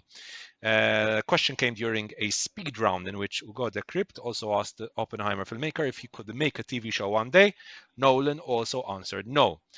The director, however, wasn't as definitive when asked if he would want to direct a Star Wars movie. Nolan passed on giving an answer, which is interesting. I think a Star Wars movie under Nolan would be fascinating to watch. Obviously, the constraints from the studio and from Disney would be a little worrying. But I wouldn't mind watching a Christopher Nolan Star Wars movie, as long as he's given full freedom. What do you think, Franco? Star Wars, not Star Wars, but you actually mentioned James Bond. That's I would see a Nolan James Bond. I would love to see that. Star Wars, Nolan Star Wars. Nolan Star Wars. I mean, Interstellar worked. Yeah, but Interstellar, if he can give that kind of depth to Star Wars, props to him. I mean, if you can look. Christopher Nolan, Tony Gilroy, and we have Andor 2.0. that would be a really good. I mean, his brother wasn't he executive producer on Westworld as well? He was. I don't know. Or just his could brother. Be his brother. Jonathan. Could be just Jonathan Nolan. Yeah. Probably his brother because that was I mean, HBO as well. Yeah. Yeah, that's another great asset to have if you're going to Star Wars and you have Jonathan Nolan as a showrunner. Who knows? But you piqued my interest when you mentioned James Bond. Yep, that would be very interesting. By the way, because I saw an interview recently of Taron Egerton flirting with the reporter and she flirting back. It was really funny. It was one of the great interviews. I would love to do that sometime, like face to face. Do you see Taron Egerton as a James Bond? I think he's too short. He did Kingsman. I think he's too short for the role. Okay. He's a great actor. Okay. He's a great actor, and I've seen him in quite a lot of stuff actually. He's very handsome, very, very good looking. So he has everything. He's just, I think, too and short. I'm sorry. okay. Everything about him is perfect. Everything about him is perfect. But I think he's too short for the role. He's very well built as well. Like physically, he's strong. He looks strong. By the way, another Ron Perlman Pearl. Sorry for the low-hanging fruit pun, but Piers Morgan apparently said that if the next James Bond is trans, he'll off himself. Piers Morgan, and Ron Perlman retweeted praying. Oh my god! I mean, that would be an interesting choice as well. I mean, why not? Why not? Which one? I mean, it's not a question of to have a trans actor. I mean, if you can find an actor who's suited for the role, why not?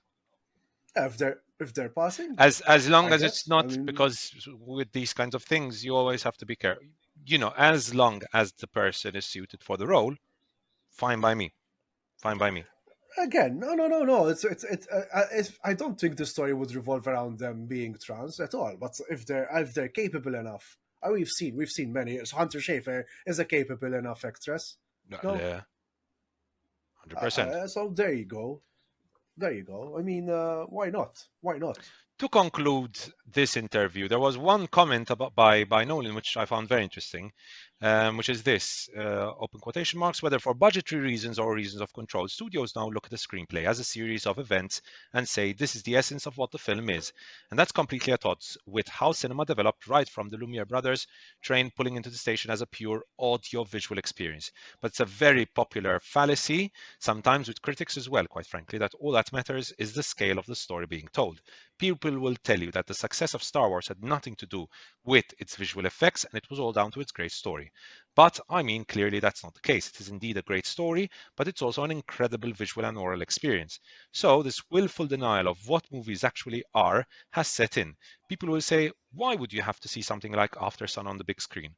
But of course you have to. It also plays wonderfully on TV, but that's not the point. I love him mentioning After Sun on the big screen. I wish I could have watched After Sun on the big screen. Unfortunately, I was not allowed in. But that's a different battle for a different day. I don't know, Franco, if you want to add anything to those comments. I really like those comments. No, I think Nolan is another based Nolan, I guess, because even he was also like behind his actors leaving the Oppenheimer. Yes.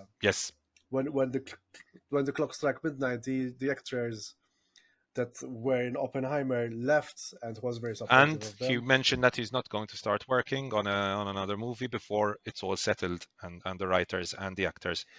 But the only thing is, please, because Stuckman reviewed Oppenheimer and he said that he only understood 75% of the movie.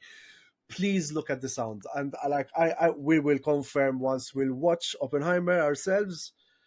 But if it's an issue with the sounds, I mean, and Stuckman said it best.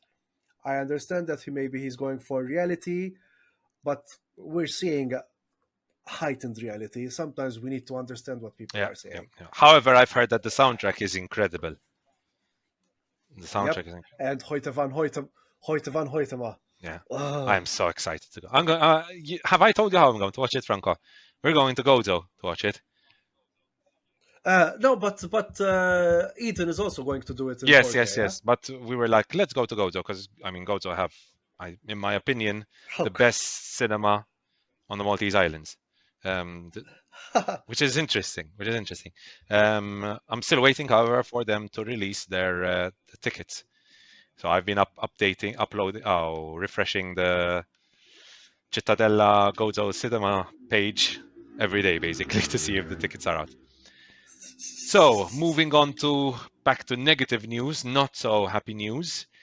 Bron Studios, who you might have recently seen if you went to watch 65, if you were one of the 10 people who went to watch it, including Joe. However, also the financier behind Joker, the idol, and And other stuff like very good movie Judas and the Black Messiah, also very good movie Licorice Pizza, so-and-so movie Ghostbusters Afterlife, The Mule, which I never got to watch. Those are some of the movies. Has filed for bankruptcy. So co-founder and CEO Aaron L. Gilbert disclosed the news in a statement on Wednesday, penning a letter to the banner's friends, partners, team members, and backers. Having explored many options for many months,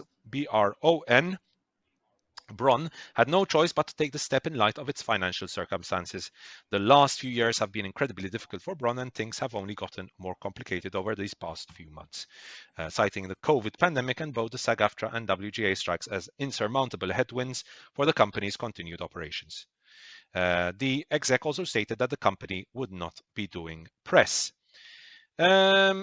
It's unfortunate because there's some very good stuff here produced by Bron. I mean, Joker, Licorice Pizza, Judas and the Black Messiah, all very good stuff. Also some not very good stuff with obviously 65 and The Idol. So it's a mixed bag. But what I found weird is Joker made over a billion. How did the company go bankrupt after that? I don't get it.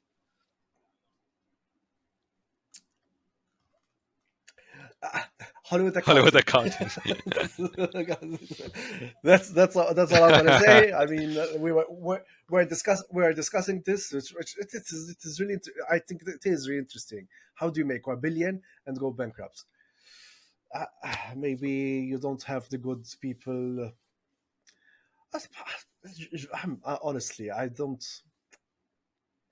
The exec also stated that the company would not be doing press. Gilbert. Or maybe don't make The Idol. Just don't make The Idol. That would be a good start. I think it's good that I'm not watching it. I started watching the. Yes, that's a much better series to watch. So, moving on to more money talk, which will then be a good segue to our reviews. Mission Impossible: Dead Reckoning, Part 1. Now, I find this very weird.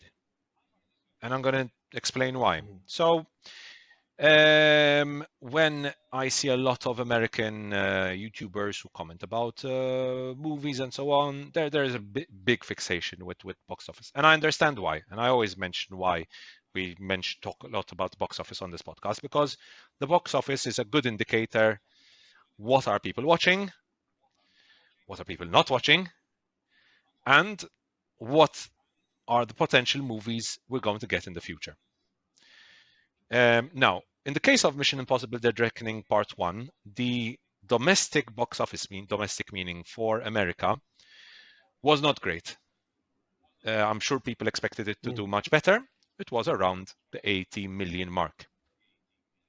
However, when you look at a movie which, of course, the page crashes for me. When you look at a movie which whole production cost was 290 million, production budget of $290 million, makes $259 million worldwide box office, I don't know how that can be considered as a failure. I don't know about you, but 259 million in 5 days for me is great. Guess what I'm going to say? Two words. Starting with Holly, ending with accounting. I mean, I don't get it. Listen. This is even in Star Wars. Who was the guy that played Darth Vader? The Darth Vader voice, James Earl Jones. Was it James Earl Jones? Mm-hmm. Star Wars we're mentioning. Remember how successful it was, the original trilogy? He still didn't get enough money. Really? And apparently Star Wars was considered as a loss. I think he couldn't understand this. Like, why is this a loss? It made so much success. We're seeing this at an even faster rate now with internet. Alright, to be clear, with regard to Mission Impossible, apparently the production costs were very, very, very big. apparently Tom Cruise had. I heard this from one of the actors on Mission Impossible. Said that apparently, obviously, this was shot during COVID, right? This was one of the many COVID movies, and apparently, what Tom Cruise did. First of all, he took the COVID restrictions very, very seriously. Very, very seriously. So serious that he actually rented a whole cruiser and kept the whole production crew on the cruiser. And you know, that obviously costs a lot of money. So the budget of this movie was much bigger than the usual Mission Impossible movies, is also because of that. So though that it's important to mention this, because when people do good stuff, it's important to mention the good stuff. That Tom Cruise took the COVID restrictions incredibly seriously. Like literally went into the whole, and he's a producer on this movie, going into all that effort of renting a whole ship, basically cruise ship, to keep the cast and crew safe Bubble. in their own bubble. Also because if all you needed was one member of the cast or the crew to get sick, and the whole thing is dropped basically for 2-3 weeks. So that's one of the reasons why it costs so much. However, I don't see how you can say that 59 million is a disappointment. I really don't get it. Is he saying that it's a Collider is saying it's a disappointment. Another thing is that the Mission Impossible movies generally tend to have very good legs. As far as I know, the last Mission Impossible made around 800 million. And it made just a few more million than this movie. And people love Tom Cruise. People love Tom Cruise. Top Gun Maverick made 1.4 billion. 1.4 billion. Oh, of course. That's it. That's the movie that saved cinema, basically. No, before going into it, like, this was a cinema movie. It was so enjoyable. I really enjoyed that me time in the cinema, even with the AC on. I mean, shall we get into the review then, Franco? We'll start with Mission Impossible, since this is a good segue for it. No, let's keep it safe. Let's keep the best for last. And we have to remind our viewers and listeners to subscribe, comment on any news that we missed, on your movies that you watched, on how much we shit on Bird Box Barcelona because we got a comment about it. On if you had a power cut as well, or actually, let's see if anyone has watched until now. Leave us a candle, an emoji of a candle in the comments. Also, to our viewers and listeners, did anyone have a power cut whilst they are watching this podcast or listening to this podcast? Let us know in the comment section below as well. So let's move on to the reviews, guys. And Franco watched a couple of movies that I did not, because I had power cuts, so I couldn't watch movies.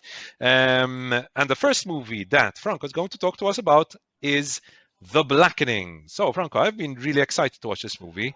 I wanted to watch it with my girlfriend this week. What do you think? Okay. I saw it alone. So just to let you know, I saw The Blackening and Brooklyn 45 online. So, I have to make a big disclaimer. This movie is mostly centered around an African-American cast. So I'm going to say it from the outset. Maybe some of the stuff did not hit as it should, that it didn't hit me, as it would hit people of like other people, especially African-American. This is a movie directed by Tim Story. And it's a movie about 7 friends who go away for the weekend only to find themselves trapped in a cabin with a killer who has a vendetta. They must pit their street smarts and knowledge of horror movies against the murderer to stay alive. Now, this got some good reviews. It's called The Blackening because all the cast is black, and usually the horror trope is the first person to die is African American. So it was an interesting premise. I expected, to be honest, to laugh a bit more. There are some really good laugh out loud moments, though. there were some moments where like then again this was done with a budget of 5 Yeah. million, so it some places it Mhm. shows. I would say I preferred as far as thematic elements go. Again, speaking obviously of being myself being a Caucasian, I preferred the way the themes were done on Black Girl and her monster. The Blackening, enjoyable watch, but I would rank it lower than Black Girl and her monster. Still enjoyable. If you have nothing to watch, watch it. It makes really good. It does have some good points to make, however, and it does play around with tropes. So there is good potential. Um, uh, and yes, and here it says while it could tend to be a little funnier and quite a bit scarier. Totally agree. I'm reading the critics' consensus on Rotten Tomatoes. The Blackening is a thoughtful satire that skewers horror tropes and racial stereotypes. Absolutely true. Mhm. Absolutely true. And effective, I would say the twist somehow felt a bit dialed in. But anyway, I let you watch it. I let you watch it with Trizian as well, and see. Is And it I worth and, watching? and So I would you want to say, Franco? give it a Mhm. try, because I sometimes feel like am I the only one watching these movies, especially. But it's the premise is very interesting. The premise is very interesting because it's just like in fact the tagline is we can't all die Yeah, I first. love the tagline. So, and I think it was in the trailer, right, where there's the Yeah. character goes like, "I voted for Trump," and we're like, you know. I think All right. So that's The it's Blackening. Next up, the Brooklyn Blackening. 45. Franco, what do you think? Brooklyn 45. So Brooklyn 45. Another interesting thing. This was an indie, which I saw an indie that has 90% tomato meter, but 51% audience score. I understand why it's 51% because it's a bit talky.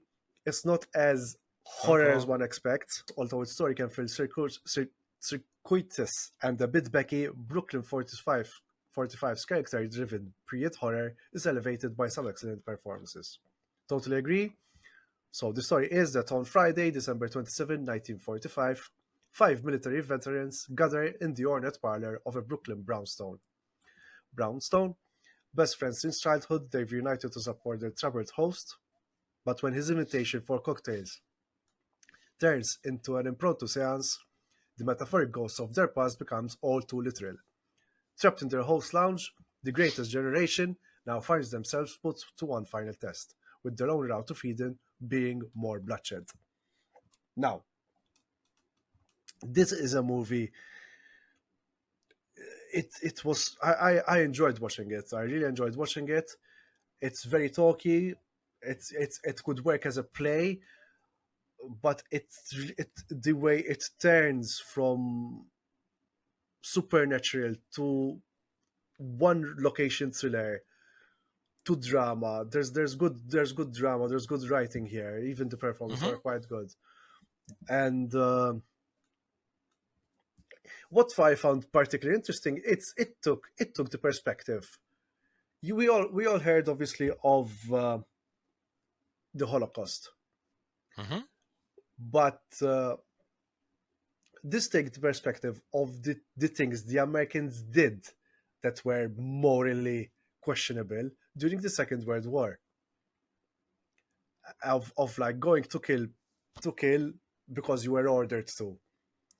It has a really great moral gray area, and there's also an interesting, like, they have to find out whether one uninvited guest is a Nazi or not. I'm going to keep it that way. It's 1 hour 30 minutes. I did find it took it took a while to start. I think almost half an hour, but when it starts, it's like, I was seeing like, what's going to happen, and there was one. There was this Major DeFranco was called. He is so. I was so annoyed with him, and it's also really interesting about this idea of American patriotism. I think one of the major lines. Again, I'm going to leave it here. It says, "War is ended," and another character answers, says, "Who?"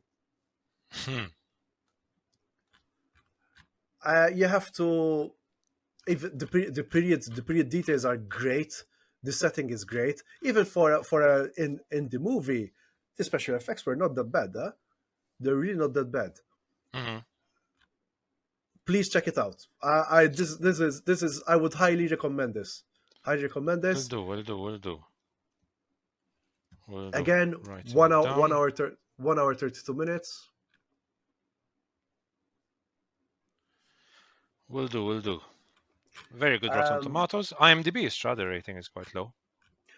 Again, because I think again, but I think you'll understand why. I think there was also review bombing. It's not really. It's because in World War II, usually the Americans, the Americans are portrayed as quite good heroes. So there's that. It really skewers that trope as well.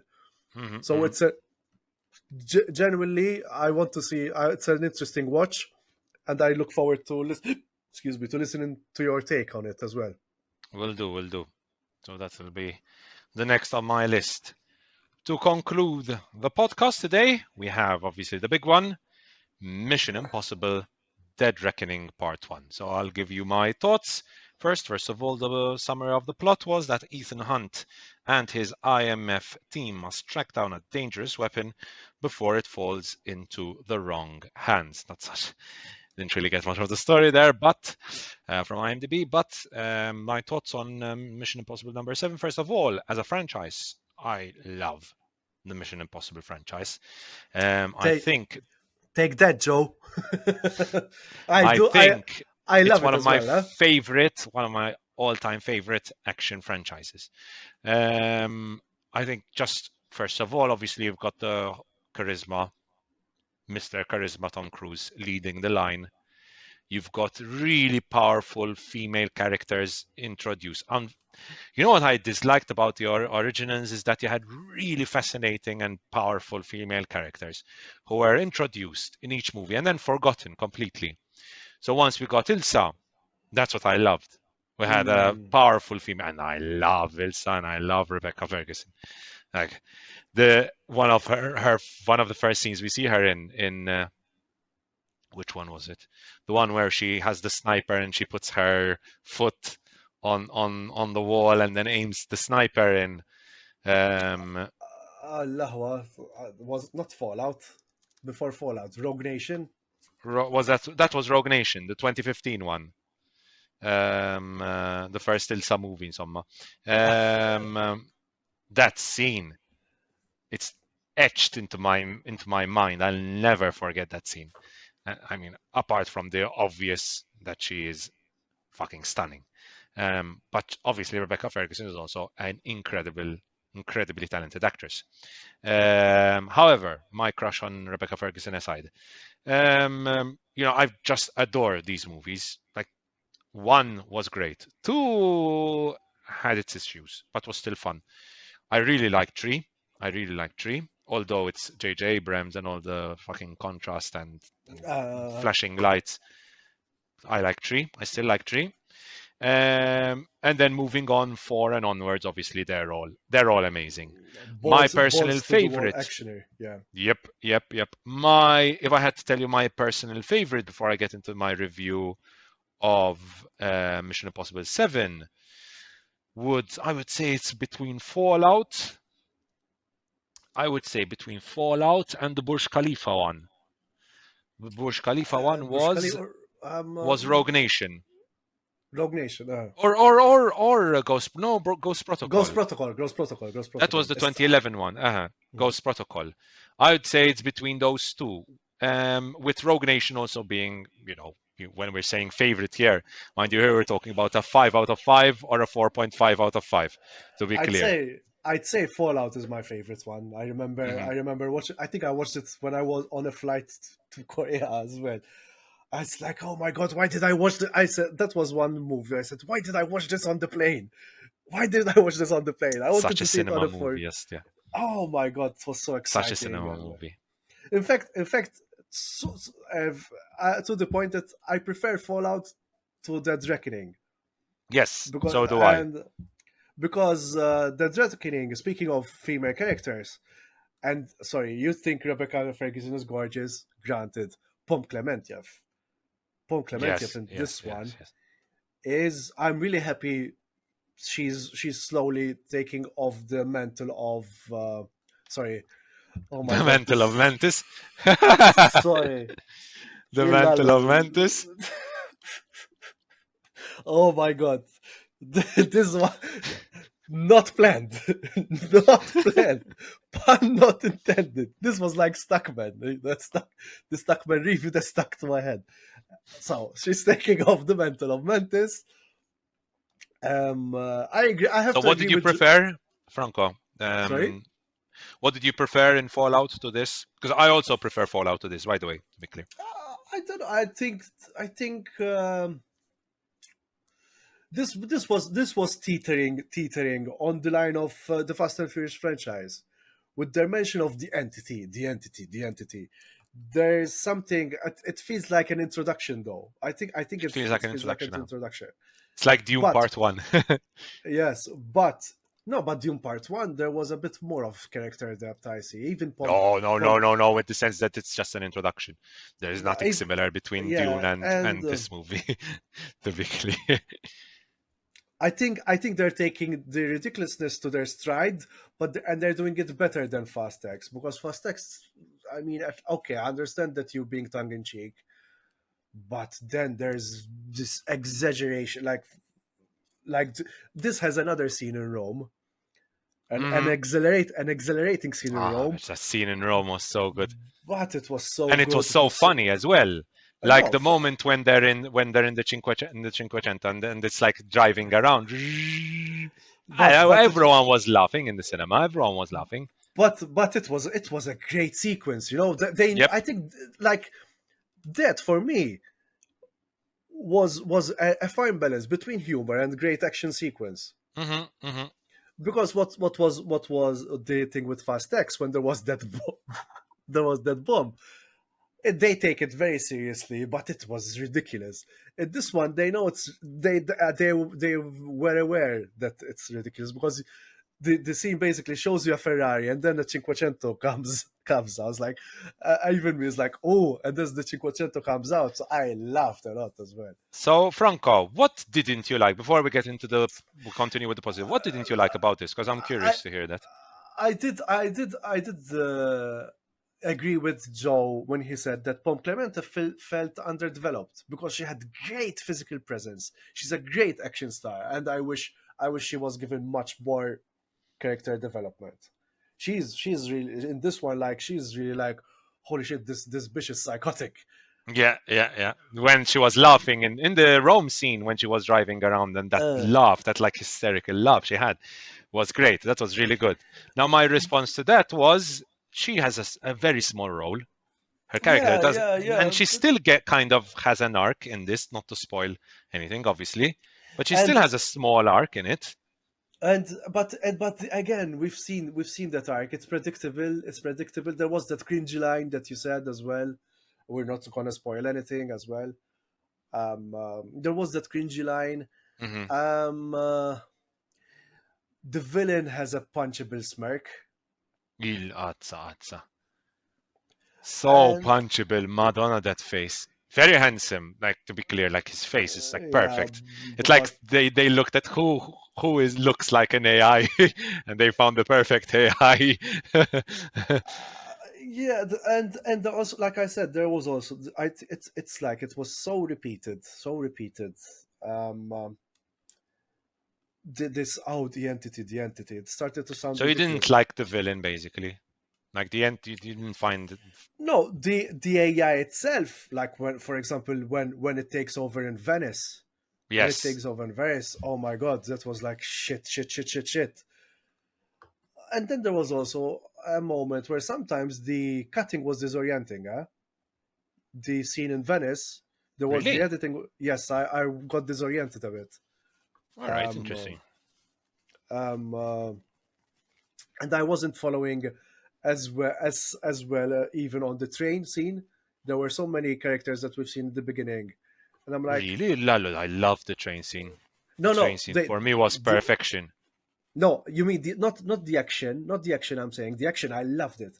Before the action, there was like, there was Kittredge and Mm-hmm. Carrie Yules as well. It's like Mm-hmm. Mm-hmm. what's happening now? How are these on the train? It's kind of left a bit like, I didn't hear if they're going. They said they were just going to take the Orient Express, but I didn't expect them to be there. You know what I mean? Okay. All right. I mean, with regard to negatives, I would agree with you that the villain, while the whole concept of the entity is fascinating, and I think it's a very, very, you know, Look, no, listen, very relevant to our discussions today about AI and so on. very very relevant. So Very topical. that's a bit of a shame because he's like the premise. There's like it's like Ethan Hunt's mission is very honorable in this one. You cannot have one power in one hand. Mm-hmm. So the gravitas is there, but then it doesn't. Like there was also like that moment, Ethan. But you always have to have that moment in Mission Impossible. To be fair, I think there's always like someone shouting at him. If no, but this was very like, I'm a villain, you know. My issue, rather than with the entity itself, because I found the entity fascinating, and obviously because it's very topical, is kind of like Gabriel, because Yeah, I thought Gabriel Gabriel. would, like, even the fact that he's so strong physically, that's never introduced to us. Like, how is he able? I was going to spoil something. I can't mention it, but he fights certain people in this movie, some very, very talented people in this movie, very powerful, very, who we've seen defeat, and they're like, how is he able to do that? Like, I need more to know more about Gabriel. No, Yeah, my issue, rather than Pom Clemente, who I think had a small role and was given a decent arc for such a small role, for just being the goon in it, was Gabriel.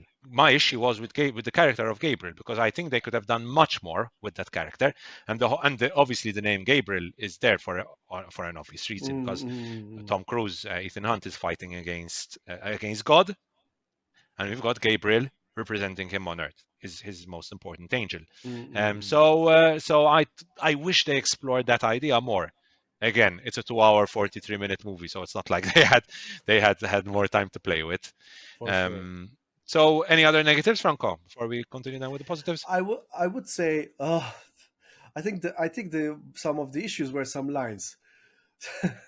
it's there was this trope, so let me get this straight. This is a I saw this written in a script writing book, so let me get this straight. It's one of the lines that was in the air. And Haley by the way, I have to mention Haley Atwell as well. Haley Atwell was also very good in this one. I think she should, if she was she that hapless? Could she have been more on the ball, so to speak? Especially especially how first she doesn't know how to drive, and then she drives really good on the We had flat. this discussion. Me and my girlfriend had this discussion as well after the movie. I was like, because at one point in the movie, they're like, you've done this in Brazil, this in England, this in France, and they start mentioning God. Like, she cannot be helpless if she's done all these crimes and never been Exactly. caught. Yeah. She has to be Exactly. super talented at escaping in cars and possibly even fighting as well. So, like, even the fact that she seemed so shocked at the start, and then my response to this was like, I mean, the stuff that goes on in a Mission Impossible movie are even for this like super talented thief. They're too much. So maybe that's what was going on there. Yeah. I don't Yeah, know. that's I don't know. But But again, also it's a Mission because Impossible movie. we mentioned Pom Klementiev, but even Haley Atwell, she holds her ground as well. Yes, And it's another Marvel actor who's also exploring new indeed, roles. indeed, which is always Maybe, good to see. and we'll see if no, I think that was going to be a spoiler. So, but If I had to mention, Franco, one last thing from the negatives before we move on to the positives, and this is more a positive for Fallout rather than a negative for this, because Fallout was up there. But I didn't have, and maybe this will come in part 2, because this is just the first part of the story. There was no like super emotional hook in this movie. There's a lot of great action, a lot of very good action. There's one moment, and it's more a question of me loving the character rather than anything, where I got emotional, which I can't mention because of spoilers. But apart from that moment, there was never too much emotion in this. Like the ending of Fallout, the last 30, 40 minutes, bringing in, what's her name, his wife, Madonna. What was his wife's name? Jane. Was it Jane? I think it was. I'm trying to look it up. Julia. Bringing Julia into the whole story was a super powerful moment in that movie, and it has a whole emotional hook there of it's not just saving the world, but saving the person he loved. This movie lacked that a little bit, I believe, and that's one of the big shames for this movie. True. Positives. What do you think, Franco? Oh, There's a lot to say here. That parachute scene. I went like this on the seat on the embassy.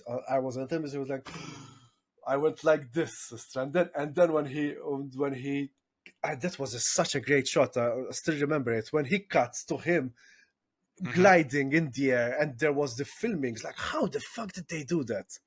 How the hell did even they the do coordination of that whole scene must have been my so God. hard. Oh my God, it's so good. And something I also wanted to mention. This is one of the funniest Mission Impossibles. I never remember. I don't remember laughing so much. Like even and in successfully funny. Like not every joke hit in this movie, and hit really well. Yes. And Tom Cruise's physical humor, it's so good. Yes, it's very so good, very good, very underrated element of his acting, like catalog. No, very good. And the Rome scene. There's so much to mention. The train scene at the end. Mark Kermode was right. It was anxiety-inducing. Il Madonna. Again, it was veering on the ridiculous with so many countdowns next to each other and so many like tense moments. But you're laughing because obviously it was a bit ridiculous. Like every time it's like boom, boom, boom. You're laughing, but at the same time, you're like, yes. That is, I think, the hallmarks of a very good action movie. The audience laughed when there was the piano bit. Yes. We remember when we mentioned Buster Keaton in John Wick. Yes, that was pure Buster Keaton, man. Comedic in the stunt, but action was even the tense was so. Because there was two people sitting in front of me. The woman was laughing so much, but it was an exhilarating laugh. Not so. It's so good. The train. Next to my girlfriend, there was I think I forgot which nationality she was because I couldn't hear her. But my girlfriend was like, after the movie, she told me throughout those like last 40 minutes, the whole movie was like, I don't know if it was French or Spanish. But anyway, she was like, oh my god, oh my god, oh my god, oh my god, oh my god, oh my god, oh my god, oh my god, like the whole 40 minutes, like her saying, oh my god, nonstop. And it was very funny, very funny. So the action just. No, I think I look forward to see it again because I want to take. I told my father, don't watch this at home. Let's go watch it again. It was such. Even now, I feel that kind of tension coming up. Not because the tense moments. Oof. even the cold open. Yallo, man, such a Sorry, another pun. Sorry, it was really a cold open because it happens under the ice. No, I liked it a lot. I was like, where is this going? Where is this going? No, I liked it a lot. I liked it all. Like the whole tension of first, like you have, where's the kind of like the missile going to hit? No, what's happening? Okay, all right, and then the tension falls down and everyone's relaxed, and then seeing the missile. Oh, I'm going to ruin it. I'll stop there. But I mean, it's the opening. But I immediately that maybe because I knew that the AI took over basically. But it was really well made. You know, it mentions like, holy shit, they discovered us. But if like the one that you said is like, holy shit, no. Like it was tragic to say the least, you know. But and it's clearly established. I think like you said, compared to Gabriel, the entity is a much better villain, despite it being AI, and even the eye, it's quite a powerful image as well, like this all-seeing eye.